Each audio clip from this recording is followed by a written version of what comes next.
Les hommes sexualisent beaucoup les relations d'amitié homme-femme. Enfin, les relations homme-femme. Vous savez si vous êtes heureux quand vous êtes dans le silence, assis chez vous, avec aucune distraction. Je suis hyper heureuse. Ça fait pas longtemps, ça fait quelques jours. Les gens confondent la liberté avec le fait d'avoir plein d'options. Même quand ça va pas, avoir une petite voix qui est là et qui nous dit de pas avoir des comportements autodestructeurs. Parle pour toi. Veux-tu être mon ami pour la vie ? Je te le demande officiellement aujourd'hui. Parce que moi j'aimais bien quand tu me faisais le matcha, mais il y a que quand toi tu le fais que j'aime. J'aime entendre des phrases comme ça, je vais pas mentir. Je suis Attends, j'ai entendu Héloïse dire quelque chose. Elle a le même problème, Héloïse. Je suis celle qui fait le matcha officiellement. C'est comme ça. Manon, pourquoi tu voulais faire ce podcast ? En gros, créer ce podcast entre meufs, entre nous, avec des petits matchas et toutes les deux à parler de nos vies et tout, je voulais le faire parce que il y a tellement de raisons. En vrai, la liste, elle est tellement grande. Moi, j'avais grave envie d'avoir ce moment et qu'on puisse l'enregistrer. Et voilà, pour plein de raisons. Déjà, pour kiffer à deux et se dire que on passe des trop beaux moments. Le fait qu'on ait une amitié, on puisse pas se voir parce que t'es loin. Très loin, que du coup on peut pas vraiment passer de temps ensemble. Comme ça fait vraiment un truc encore plus. Je sais pas, je me dis on pourra regarder, écouter nos épisodes dans quelques années et ça sera trop drôle, tu vois. Et je pense qu'il y a aussi le fait de tout ce qu'on a parlé, de se dire de toutes les expériences positives, mais aussi super difficiles qu'on traverse, que ce soit au niveau familial, au niveau de nos carrières, au niveau de la relation à l'argent, au niveau de la relation aux hommes, couple, questions sur la maternité, notre corps. Enfin, je me dis, c'est tous les sujets-là où si on arrive, comme on a dit, de toutes ces expériences qu'on vit, en faire quelque chose et construire un petit groupe de femmes qui écouteront le podcast ou même d'hommes qui s'intéressent au sujet et qu'on puisse en faire quelque chose de trop beau, le rêve quoi. Ouais, je suis assez d'accord avec toi. Je partage ce point de vue et je pense que j'ai aussi découvert dans la dernière année à quel point mes amitiés avec les femmes étaient importantes. J'avais eu dans ma vie quelques amies femmes avec des amitiés très fortes, mais très peu à la fois, parce que j'avais l'impression que les femmes il y avait une vraie rivalité féminine, que c'était difficile de connecter profondément avec une femme et tout ça. Et du coup, c'est vrai que mon cercle d'amies femmes m'a sorti de la galère dans laquelle j'étais l'an dernier, mentalement, avec tout le soutien, sous tous les aspects de ma vie qu'elles m'ont apporté.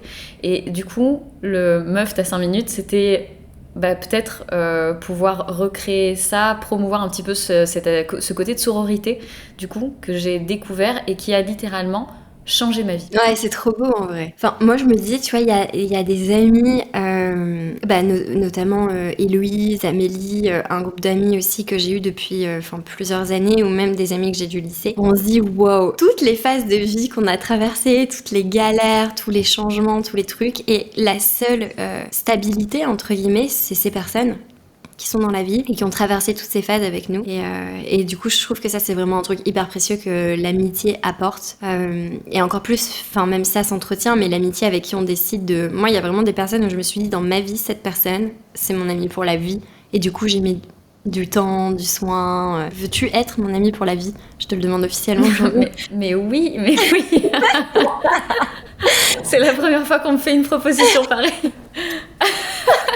Oui, on a dit qu'on s'achèterait des bagues d'ailleurs parce que dépendance affective.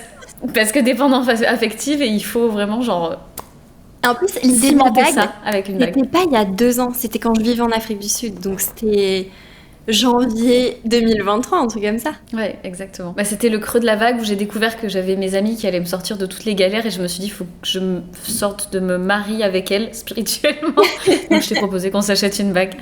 Et moi, je trouve que c'est une très bonne idée. On pourra le faire. Et ouais, en vrai, c'est trop bien parce que j'ai l'impression qu'aujourd'hui, même si on parle de plus en plus de plein de sujets et que c'est trop bien parce que la parole s'est libérée sur énormément de choses, notamment, je sais pas, les questions sur la maternité, les relations, la contraception, les douleurs physiques. J'ai l'impression qu'il y a tout un accès à l'information qui est hyper positif et qu'en même temps, ça contrebalance pas forcément le sentiment de solitude. Dans le sens où tu vas te sentir moins seule quand tu vas regarder des articles, des trucs en te disant ouais c'est trop cool parce que tu les lis de ton côté, mais qu'il n'y a pas vraiment un lien, il n'y a pas une vraie connexion qui s'est créé. Et je trouve que si on arrive à faire ça déjà entre nous et après embarquer d'autres femmes pour créer un vrai truc qui a de l'impact, ça serait trop cool. Ça répondrait à une vraie problématique, enfin je pense. En tout cas, c'est quelque chose que je vois beaucoup autour de moi, dans le cercle social dans lequel je suis. On a passé des années à tout découdre, tout déconstruire, vouloir être indépendant, bosser dans notre coin, aux horaires qu'on voulait, aux quatre coins du monde et tout ça. Et en fait, ça rend tout hyper compliqué, ça rend la plupart des relations hyper superficielles. Les gens, tu peux avoir un énorme coup de cœur et ils disparaissent du jour au lendemain de ta vie et tout est hyper fluctuant, éphémère, encore plus que dans la vie normale, entre guillemets, tu vois, où t'es resté dans la même ville, où t'as le même cercle social depuis des années. Du coup, c'est vrai que de reconstruire un petit peu ça et de mettre plus d'intention dans les amitiés. Et je pense que j'ai changé de position là-dessus, mais particulièrement les amitiés avec les femmes, ça fait beaucoup de sens. Je pense que ça peut grave être intéressant si t'expliques un peu justement ce cheminement que t'as eu avec l'amitié avec les femmes, parce que je sais que pour nous, il est hyper différent. On n'a pas du tout eu les mêmes expériences. Alors moi, c'est work in progress. Je pense que j'ai été très déçue des relations d'amitié avec les hommes. J'ai toujours été entourée beaucoup d'hommes avant et j'ai l'impression que depuis quelques années, les quelques amitiés que je suis arrivée à tisser sont jamais des amitiés pures, désintéressées, où un des deux parties va attendre quelque chose, où j'ai l'impression que, ça va être un petit peu clivant peut-être ce que je vais dire, mais que les hommes sexualisent beaucoup les relations d'amitié homme-femme, enfin les relations homme-femme, et que c'est très difficile de sortir de ça. Même si le mec ne tente rien pendant un long moment, ça m'est jamais arrivé qu'il tente rien jamais à aucun moment. Et je trouve que c'est très frustrant parce que j'ai l'impression d'être vue comme un but, une finalité à atteindre, et une amitié, c'est pas ça, tu vois. T'as pas à conquérir l'autre personne dans une amitié, tu tisses quelque chose sur du long terme. Et j'ai l'impression du coup que, même si idéalement, je pense qu'il y a des hommes avec qui c'est possible, je pense que la grande majorité des relations d'amitié homme-femme sont difficiles. Et la seule fois où je l'ai vraiment expérimenté, c'est quand j'étais en couple et que j'étais amie avec les potes de mes ex, et finalement peut-être pas tant que ça, puisque maintenant on n'est plus amis depuis qu'on s'est séparés, donc peut-être que c'était juste de la sympathie, tu vois, ouais. Mais c'était pas une réelle amitié, enfin la plupart, pas tous, mais ouais.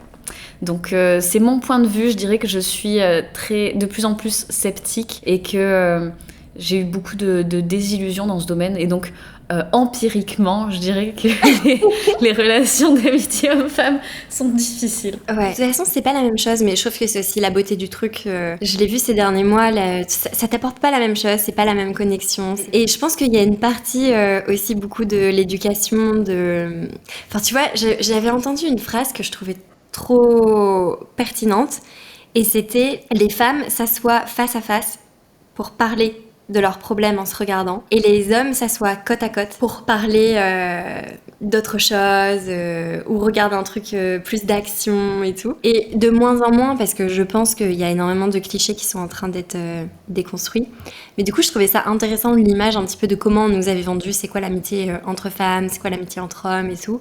Et c'est vrai que c'est pas facile de naviguer dans ça, mais ce qui est sûr, c'est que l'amitié entre femmes, ça apporte tellement... En fait, il y a un truc où je me dis aussi, c'est qu'entre femmes, on vit tellement je pense des réelles souffrances en vrai depuis qu'on est petite, juste parce que on est des femmes, tu vois. Ça peut être tous les sujets dont on a parlé, hein, mais moi j'ai énormément de copines qui ont été confrontées à des attouchements, agressions sexuelles, discrimination hyper jeunes. Et je me dis quand même, pour rentrer en empathie avec ce genre de sujet, quand t'as tes relations hyper fortes avec des amies femmes, c'est quand même un pilier dans la vie, je trouve, qui donne des ailes de ouf, quoi. Mais alors, il y a une idée de Mark Manson que j'aime bien, qui explique qu'on peut connecter avec...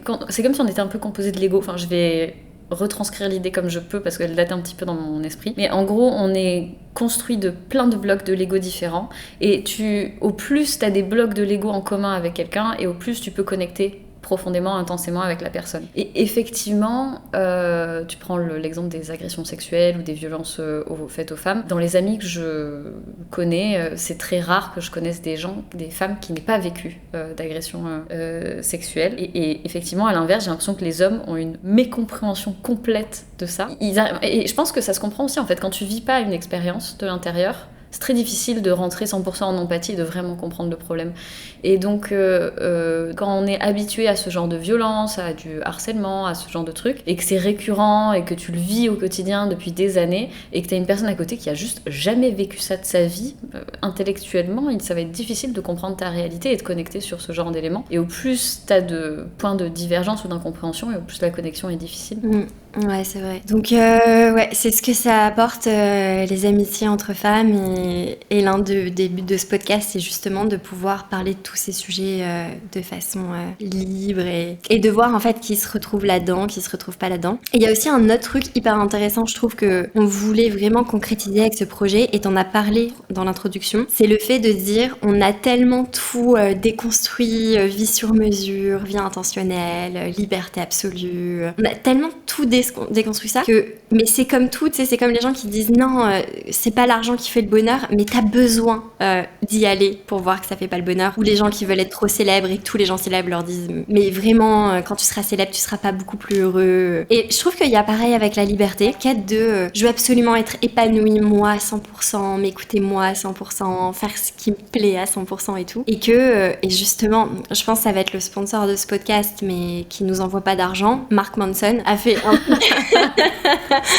a dit un truc hyper intéressant, qui était que les gens confondent la liberté avec le fait d'avoir plein d'options. Et je trouve que c'est un petit peu ce qu'on ressent aussi, et qu'on cherchait aussi de la contrainte dans ce podcast, de devoir se mettre d'accord sur les horaires, d'accord sur comment on allait enregistrer et tout. Et ça, il disait au final, on confond la liberté avec plein d'options, et que aujourd'hui, on a tellement plein d'options. Tu sais pas ce que tu veux manger, tu vas sur Uber Eats, t'as 10 000 options. T'es célib, tu vas sur Tinder, tu peux te perdre et tout. Pareil avec le choix des pays, tout ça. J'ai l'impression que, en fait, au final, c'est encore plus angoissant, parce que le fait de vouloir s'engager, il y a tellement la peur de passer à côté de toutes ces possibilités, que ce soit en amitié. Enfin, tu vois, maintenant tout le monde est en mode rupture amicale pour un oui, pour un non, rupture amoureuse pour pas grand chose. Et je pense que la quête de la liberté absolue, en tout cas de je veux avoir tout le temps toutes les portes ouvertes, elle rend très malheureux, et elle apporte énormément de solitude. Et en tout cas, c'est ce que je vois moi aussi avec mes cercles, parce que je pense qu'on est dans des cercles de personnes qui entreprennent, qui sont libres géographiquement, et qui cherchent juste un truc, c'est s'ancrer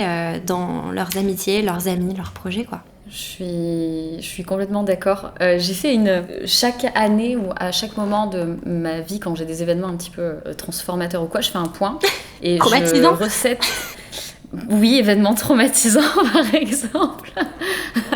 Et je fais une liste de toutes les choses que j'ai envie de faire à 3 mois, 6 mois, 1 an. Et il y avait le truc de me trouver un business partner. Donc soit dans la création, soit dans mon agence, enfin peu importe, mais j'avais vraiment besoin d'avoir ce truc de me contraindre et d'avoir à dealer avec quelqu'un et de créer quelque chose à deux en fait. Parce que ce truc, je trouve que c'est un peu vertigineux par moment quand t'as 30 ans, que tu pourrais vivre où tu veux, que tu pourrais faire à peu près n'importe quel taf. 30 ans, tu peux encore te réorienter, faire des trucs et tout. T'as toujours un peu l'effet shiny object de voir quelque chose à côté qui serait plus intéressant ou plus rémunérateur ou plus opportuniste ou je sais pas quoi, ou plus avec plus de sens. Du coup, le fait de t'accoler à quelqu'un, ça te donne un cadre et une structure en fait qui te permet de construire des choses plus grandes, plus belles. Et donc là-dessus, effectivement, je pense que, en fait, de manière générale dans la vie, c'est très cool d'aller explorer pour se rendre compte que ça sert à rien. C'est clair. Et enfin, que l'infinité d'options ne sert à rien. C'est ça. Et que c'est bien d'avoir quelques choix et de te dire ok, je prends cette option et je mets mon énergie là-dedans et c'est avec ça que je vais avancer. Et je pense que c'est la seule condition à laquelle tu peux faire des belles choses, être épanoui et apporter de la profondeur dans ce que tu fais. Je compte sur toi pour me contraindre dans ce projet. Je veux être contrainte. C'est peut-être un petit peu étrange en vrai, et c'était la conclusion du truc de l'article, c'était il y a que les gens confondent la liberté avec plein d'options et ils pensent qu'en s'engageant ça va être horrible, mais justement tu vois, il expliquait que c'est en t'engageant dans ta passion que tu deviens excellent, c'est en t'engageant dans tes amitiés qu'elles durent sur le temps, et c'est en t'engageant avec un partenaire que tu construis quelque chose justement qui te rend plus fort, qui t'épanouit et tout. Et c'est Papa Naval, Papa Naval Ravikant, qui disait exactement ça quand t'as dit explorer ça sert à rien. En fait, c'est exactement ce que t'as dit, c'est pas que explorer ça sert à rien, c'est que explorer en infini c'est de la fuite en fait. Et il disait un truc genre visiter tous les lieux du monde, goûter toute la nourriture du monde, tester tous les partenaires du monde pour vous rendre compte qu'au final, c'est pas si ouf que ça et que vous savez si vous êtes heureux quand vous êtes dans le silence, assis chez vous, avec aucune distraction. Est-ce que là, t'es aligné ou pas? Et j'ai trouvé ça trop fort en vrai. Mais il est trop fort. Il fait des compilations de phrases incroyables. Ce mec a littéralement changé ma vie. C'est un des premiers auteurs que j'ai lu et qui d'ailleurs m'a poussée à explorer et partir à l'aventure. Mais il est extrêmement inspirant. Et d'ailleurs, meuf, je me rends compte d'un truc, c'est qu'on s'est pas présenté. C'est le moment, ça me paraît. On est au milieu de l'épisode. Allez, on se présente. Du coup, moi, c'est Julia. J'ai une agence web no code et je vis à Dubaï. Je m'étais pas présentée depuis longtemps. Je pourrais présenter peut-être un côté plus personnel. J'aime beaucoup overthink plein de sujets et parler beaucoup avec mes copines des sujets sur lesquels j'overthink. Et du coup, ce podcast est né. C'est ça. Non, je pense que j'aime beaucoup créer, développer des idées et avoir des bonnes excuses pour aller explorer des nouveaux auteurs, des nouveaux livres, des nouvelles idées, partager avec les autres. Et je suis curieuse un petit peu de tout. Et donc, créer un podcast, écrire, c'est quelque chose qui me plaît énormément. Donc, petite présentation de moi. J'aime énormément faire du sport. Manger dans des super restos et partir en voyage. Voilà, ça me fait un petit tableau de moi. Ok, et sur une échelle de 1 à 10, et t'as pas le droit de dire 7, à combien t'es heureuse? Alors, je suis hyper heureuse. Ça fait pas longtemps, ça fait quelques jours. Non, c'était pas ça. Demain, on verra. Non, on va dire qu'il y a une semaine, c'était pas ça. Mais là, je suis sur l'autoroute du kiff. Et ça va très très bien. Je suis hyper heureuse. J'ai retrouvé mon chez-moi récemment. Ça marche hyper bien dans tous les aspects de ma vie. Du coup, si je devais mettre une note, je pense que je serais à 9 parce qu'on peut pas mettre 10, tu vois, parce que ça peut toujours être plus, mais je suis à 9, quoi. Ah ouais, moi j'ai déjà mis des 10 dans des phases de ma vie. En fait, 10, ça suggère que tu pourrais pas aller au-dessus. Non, moi dans le sens où 10, ça suggère que tu sais que tu peux tout le temps aller au-dessus, mais que tu reconnais que là t'es un 10 parce qu'en fait tu peux tout le temps aller dessus mais t'en as pas besoin. Je pense que j'aurais pas besoin d'être plus dans le kiff, mais en vrai tu m'as demandé de me noter, moi je fais 9 parce que je pense qu'il pourrait toujours y avoir plus. J'en déduis que toi t'es à 10. Pas du tout. Pas du tout, c'est vrai qu'il n'y avait pas de déduction à faire. Rien à voir. Il n'y avait pas de lien de causalité. Non, j'ai déjà été à 10 et en vrai j'ai déjà été plusieurs fois longtemps à 10. En vrai je pense que j'ai une tendance assez heureuse et assez optimiste. Là, en fait j'aime bien qu'il ait le 7 parce que c'est tellement la note où tu veux pas te mouiller. Mais tu vois, je suis pas à 6 parce que 6, je suis pas à 6. Du coup si je suis pas à 6 c'est que je peux pas mettre 7, je suis à 8. Mais en même temps je ressens pas un 8, tu vois. Donc t'es prise à ton propre piège et tu peux pas mettre le 7 alors que ça aurait été le plus adapté. Ça aurait été le mieux, mais du coup si je dois choisir entre le 6 et le 8, je suis à 8, clairement. Ce matin, quand je me suis réveillée à 4, 5. Oh, 5 en vrai. Mais en général, si on lisse, en ce moment, je pense que je suis sur une base de 8 et je me dis tout ce qui m'attend à la rentrée, ça va monter à 9, je pense. Ça, c'est une excellente nouvelle. Yes. C'est une très bonne introduction du coup maintenant pour te présenter toi. Du coup moi c'est Manon et je suis coach en gestion émotionnelle, donc j'aide plein d'entrepreneurs et de dirigeants à mieux gérer leurs émotions, surtout très liées au business, donc c'est super intéressant en vrai comment dealer, comment faire quand au dernier moment on se rend compte que notre contrat qu'on pensait qu'il allait faire l'année vient d'être complètement annulé, des trucs comme ça, donc c'est cool. Puis c'est cool parce que j'expérimente en direct ce que mes clients vivent. Je crée pas mal de contenu aussi. J'ai un podcast sur le sujet. J'aime beaucoup écrire, j'aime beaucoup créer des choses. Là, en ce moment, je suis à fond dans les vidéos, donc c'est trop cool. Ça me fait sortir un petit peu de ma zone de confort. Et ça me rend créative sur d'autres sujets. Donc ça, c'est plus pour le côté de ce que je fais. Je kiffe passer du temps avec les personnes que j'aime, faire du sport. Je suis une accro du sport. Qu'est-ce que je peux dire d'autre? Je pense que globalement, c'est ça. Hein. Je pense que ça te décrit bien. Ouais, et je pense qu'en vrai, il y a un truc qui est j'aime trop et je le notais la dernière fois parce que je fais du journaling tous les jours et je me rendais compte à quel point j'ai de la chance de me sentir alignée avec la vie que je mène, même si c'est pas tout le temps dur.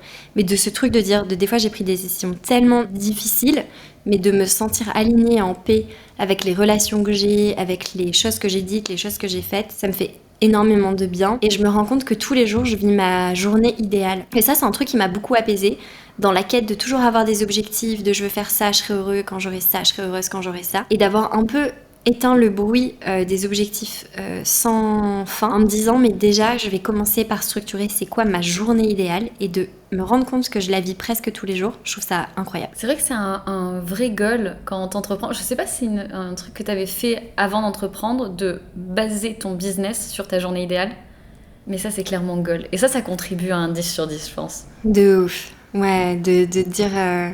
Enfin, je sais pas, le matin quand je me réveille, me dire, ce matin je me suis réveillée et je me suis dit, je peux commencer ma journée par faire, c'est bête, mais par faire une balade dehors, prendre la lumière, après j'ai mes coachings, j'adore, après je peux faire du sport, enfin c'est trop bien en vrai, c'est comme ça que tu te rends compte que bah, c'est toutes les petites choses de la journée qui font qu'à la fin t'es heureux et pas juste travailler sur un truc qui t'épanouit, avoir une relation de couple parfaite, passer du temps à kiffer avec tes amis, et que c'est tout ça qui vient...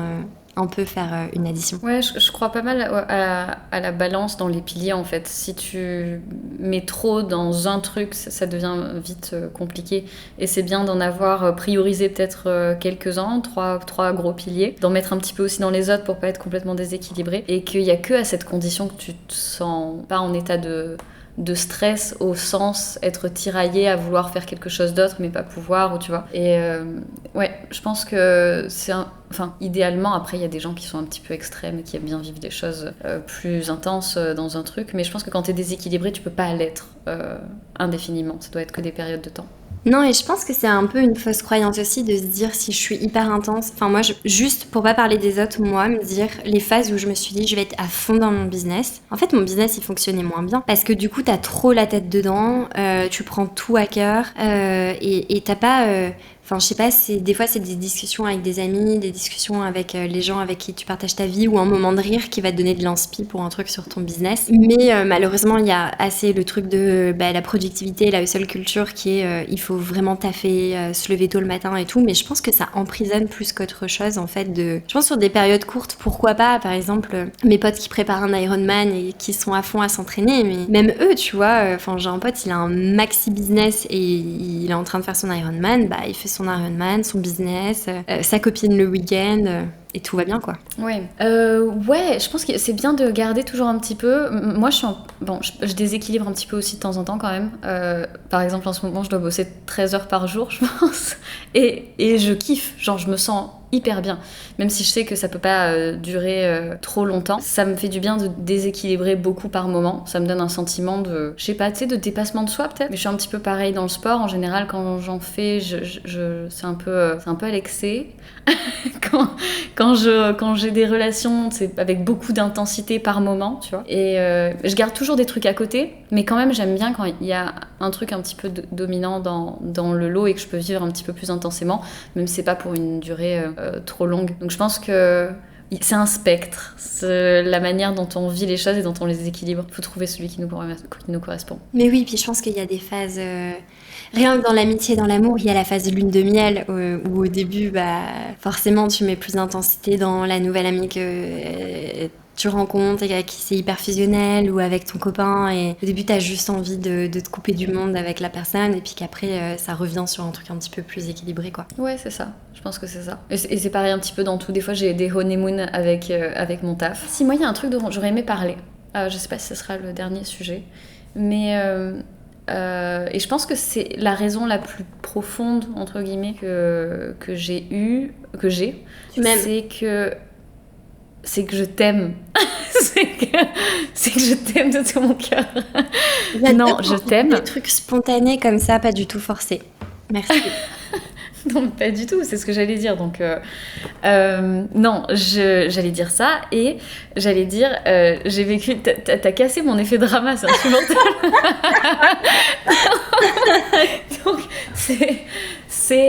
j'ai passé une sale période l'an dernier qui m'a touchée notamment sur ma perception de ce que c'était être une femme, sur la féminité et tout ça. Donc l'an dernier, quand j'étais au fond du sachet, j'ai eu un médecin, une médecin qui avait l'habitude justement de travailler avec les femmes, qui a eu des mots incroyables, qui m'a sorti de l'enfer mental dans lequel j'étais en train de m'enfoncer, et qui m'a dit quand on est dans la vie, il y a des moments où on se prend des énormes droites, on se prend des énormes claques, et on a deux possibilités. Soit on s'enferme, on met ça à l'intérieur de nous, on le garde et on le vit comme un poids, soit on décide de transformer ses souffrances en quelque chose de positif. Et à ce moment-là, je pense qu'il y avait plein de choses que j'aurais aimé entendre. J'aurais aimé entendre des partages de femmes sur certains sujets, j'aurais aimé avoir peut-être des récits de femmes que j'arrivais pas à retrouver sur internet. Et du coup, je me suis dit qu'en créant un podcast comme ça avec toi, vous pouvez en parler de tous les sujets qui nous préoccupent, ça serait l'occasion de transformer toutes ces mauvaises expériences en quelque chose de positif qui pourra servir éventuellement à d'autres femmes qui sont peut-être elles aussi à un moment donné au creux de la vague sur un sujet, ou sur tous les sujets en même temps. Des fois ça arrive aussi. Malheureusement, et ça arrive souvent tout en même temps.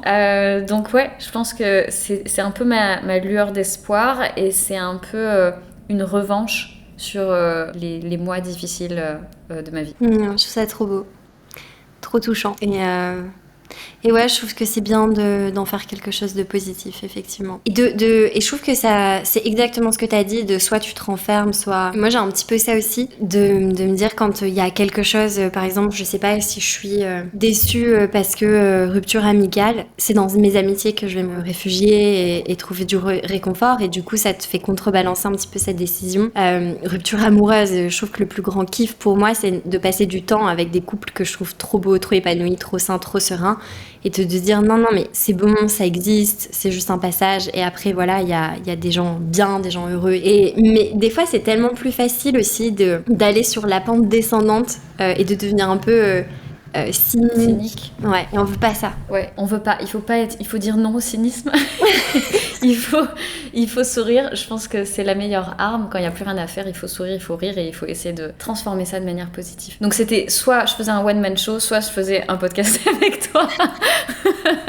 Un one man show cynique. Un one man show cynique. Bah, tu sais, je sais pas si t'as remarqué qu'il y a beaucoup de femmes d'une trentaine d'années, pas mal dans les comédiennes américaines, où elles ont clairement fait un burn-out à 30 ans, rupture amoureuse, pétage de plomb, et elles sont devenues humoristes, parce que je pense que c'est un pied de nez à leur vie, tu vois. C'est genre, ok, bah puisque tout ça part complètement en cacahuète, je vais prendre le parti de rire de tout, et se mettre à faire des one-man shows. J'ai l'impression que c'est pas si rare. En vrai, les moments durs, je trouve que ça donne quand même de la créativité. C'est vrai. Oui, on appelait ça le spleen pour Baudelaire. C'est tous les trucs absolument dramatiques qui... Bah, je pense que c'est une exploration de soi aussi, tu vois. C'est parce que on se voit dans des nouveaux états, dans des nouvelles saveurs de peine, qu'on peut créer des nouvelles choses. Ouais, et en vrai, je trouve que ça en dit long sur nous-mêmes, sur les autres, et que... Enfin, moi, je pense que à plusieurs reprises, vraiment dans ma vie, je me suis vraiment rendu compte c'est dans l'adversité que tu sais qui tu es, que tu sais les points sur lesquels tu peux être fier de toi, les points sur lesquels il faut taffer, et on en a tous. Et les autres aussi, en fait, les amis, les partenaires, la famille, de voir, ok, parce que quand tout va bien, c'est hyper facile d'être une bonne personne, d'être positive, d'être à l'écoute, tout ça. Et je trouve que c'est quand vraiment tu vis des choses difficiles que tu vois comment les gens réagissent, et s'ils ont la tête sur les épaules aussi, et qu'ils arrivent à prendre leurs responsabilités, et nous aussi. Et en vrai, il y a quelque chose de hyper transformateur là-dedans aussi. C'est juste que sur le moment, quand tu traverses la tempête, c'est pas ouf, quoi. Non, c'est pas ouf. Mais ça fait partie de... Ça va être un peu bullshit philosophie, mais ça fait partie de la vie. La souffrance fait partie de la vie. Parce que si tu pleures pas, tu peux pas rire. Si tu... Enfin, tu sais, c'est les trucs opposés comme ça. Ah oui, alors, j'adore. Une de mes citations préférées... alors, je crois que je l'ai entendu dans ton podcast, une femme que tu avais interviewée, qui disait que la peine creusait les sillons de notre bonheur. Et je trouve ça magnifique. Genre... Drop de mic. J'adore cette phrase parce que c'est vrai. En fait, c'est aussi dans les moments difficiles. Je pense que si je suis à 9 aujourd'hui, c'est parce que j'ai vécu des trucs vraiment pas cool, et que maintenant je réapprécie, ne serait-ce que le fait que tout soit smooth et que la vie soit cool comme ça, quoi. Donc, Je pense que ça, c'est un truc qui est cool à garder en tête quand on va pas bien. Et que tout est temporaire. Vraiment que tout est temporaire et que tout va mieux avec le temps. Donc ça, c'est cool. Pour les matins, on se lève à 4 sur 10, ça fait du bien. C'est clair. En vrai, les matins où tu te lèves à 4 sur 10, c'est quoi tes petits remèdes? Ouf. C'est les matins où je me lève à 4 sur 10, en général, c'est compliqué. Du coup, des fois, j'ai un peu du mal à me lever. Et normalement, mon petit rituel du matin me permet de me sortir un petit peu de ça. Donc, je me lève et je vais marcher et je profite du lever de soleil. Parce que généralement, quand je vais pas bien, je dors pas. Donc, généralement, quand je me lève, il est 5h du mat. Donc, je peux profiter du soleil. Ouais, je pense que c'est avoir un rituel qui te conditionne à quelque chose de positif. C'est bien. Donc, arriver à identifier les trucs qui te mettent dans un état d'apaisement. Avoir des routines aussi, ça met dans un état d'apaisement parce que t'es dans le familier, t'es dans le connu. Et donc, si tu traverses une période difficile, je pense que c'est cool de... Ok, l'effort le plus compliqué, ça va être de sortir de ton lit. Et puis, une fois que t'es sorti de ton lit et que t'enclenches la première et que tu fais tous les trucs que t'as l'habitude de faire, et ben, ça permet de passer à l'action. Et déjà, normalement... Si t'as passé ce cap-là, que t'es allé faire ta balade ou que t'es allé faire ta méditation, ton sport, peu importe, ton habitude qui te fait kiffer, normalement ça va déjà un petit peu mieux. Et sinon, il faut appeler Manon Tournant. 911. Moi, j'appelle 911, emergency. On appelle ça mon répertoire de copines et j'appelle parce que genre là, j'ai fait tout ce qu'il faut, ça va pas mieux. J'ai besoin de parler à quelqu'un. Meuf, je suis pas sûre, mais je crois que j'overthink sur un truc. Putain, oui, c'est terrible. Pourquoi toi, c'est quoi tes trucs quand tu te lèves à 4 sur 10 le matin?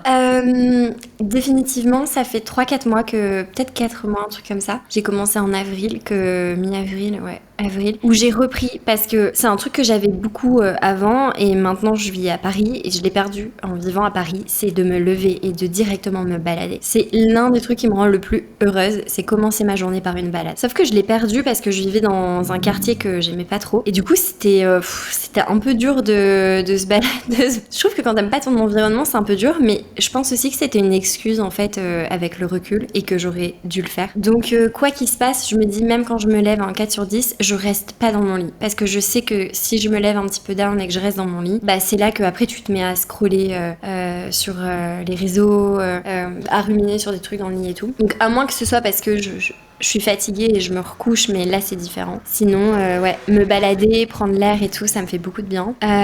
J'aime bien aussi faire mon journaling. Ça, je crois que ça fait 1 an que je fais du journaling tous les jours et je mets une photo par jour. Donc j'aime bien en général le matin mettre la photo de la veille et faire le récap de ma journée. Tu le fais sur l'app sur l'iPhone? Ouais, sur les notes. Ah, sur les notes, ok. Ok. J'ai vu qu'il y avait une app sur le journalisme, je me demandais si c'était ça. Ouais, non, je l'ai pas mise, il faudrait que je regarde. J'ai un pote qui me l'a recommandé. Mais du coup, ça, et du coup, aussi, des fois, bah, j'appelle Julien Guimbaud. 911, what is your emergency? Meuf, est-ce que t'as 50 minutes? La dernière fois, quand même, tu m'as dit est-ce que t'as 5 minutes et ça a duré 3 heures. Vraiment, sans exagérer. Et si, il y a mon petit matcha aussi. Ça, c'est un rituel de petite préparation du matcha, remplir ma gourde. Tu sais, encore une fois, c'est des petits détails, mais où tu sens que tu prends soin de toi, de ton bien-être et tout. Et ça me fait du bien. Mais c'est comme toi, en fait. C'est de me dire, c'est de garder et me tenir à mes routines qui marchent pour moi, qui sont bonnes pour moi. Et tu vois, bah, j'en parlais avec Héloïse, qui est hier, où on se disait, on a de la chance de, quand même quand ça va pas, avoir une petite voix qui est là et qui nous dit de pas avoir des comportements autodestructeurs. Bah, parle pour toi.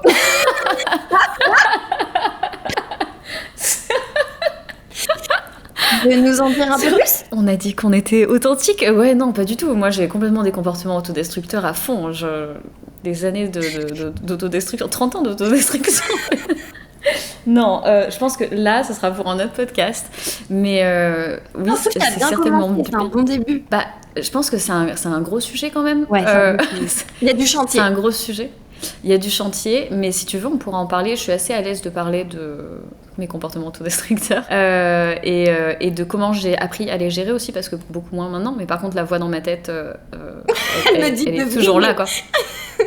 la voix dans ma tête, elle est toujours là. Et j'ai clairement appris que quand j'avais cette voix dans ma tête, il fallait que je me fasse pas confiance et que j'écoute pas, que je fasse pas ce que j'ai envie de faire. Mais ça fera un trop bon épisode sur les comportements autodestructeurs et un truc dont on a parlé, de que tout le monde dit tout le temps, écoute ton intuition. Des fois, faut pas écouter son intuition. Des fois, il faut. Non. Et ce truc de on confond l'intuition des fois avec l'anxiété. Et dans les moments de stress, ça peut être le prochain épisode. De ouf. Je pense que c'est le cas alors, soit quand tu sais plus gérer ta peine, tu pars vers des comportements autodestructeurs, ou soit quand t'as des traumas. Et ouais, il y a beaucoup à dire.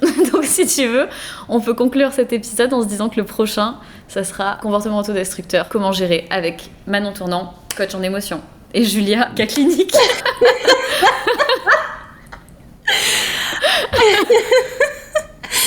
On a dit authenticité, donc c'est bien. Même t'inquiète, moi j'ai vraiment d'autres zones d'ombre qu'on pourra explorer. Ah bah oui, parce que moi je ne connais que Manon Tournant rien. Non, je connais pas que Manon Tournant rien, ça va pas se mentir, mais sur ce point-là, non, je connais pas. Donc je découvrirai pendant l'épisode. Ça peut être intéressant de voir un petit peu les gens nous dire en commentaire ce qui vous êtes dans les moments comme ça où vous sentez que vous vous réveillez, vous êtes un 0, 2, 3 sur 10.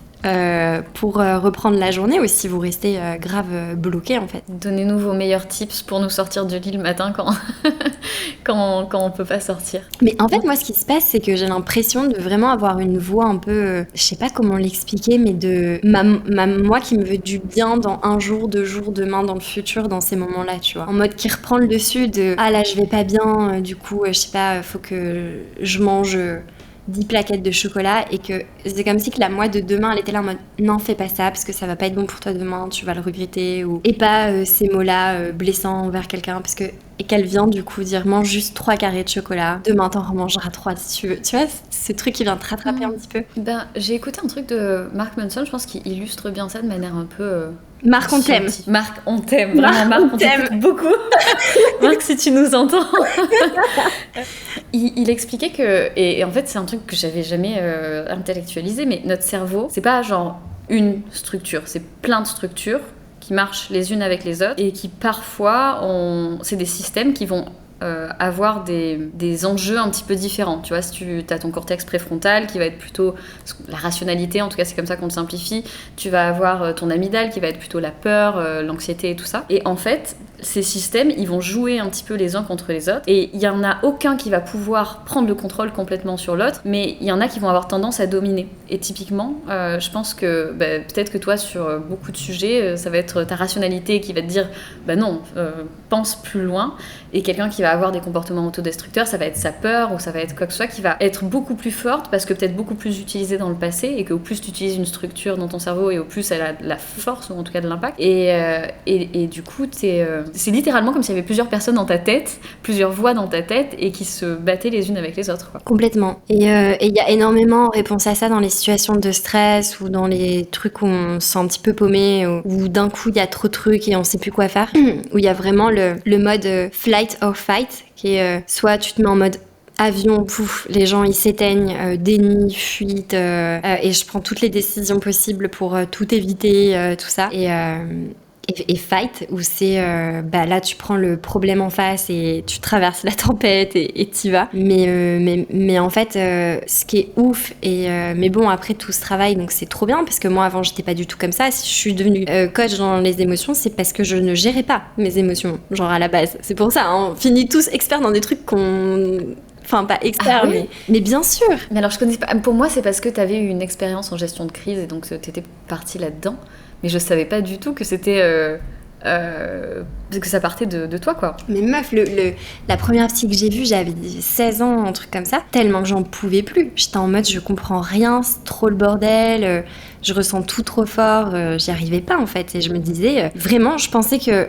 Je me souviens quand j'étais, et ça fait hyper contraste, je pense, avec ce que tu connais de moi et l'image que je renvoie et ce qui est aligné aujourd'hui. Mais quand j'étais au lycée, je me souviens que la question qui me faisait le plus bader, c'était est-ce qu'un jour je serai heureuse parce que j'en ai marre. Et ça, c'était parce que mes émotions, c'était trop le bordel. Incroyable, je savais pas du tout.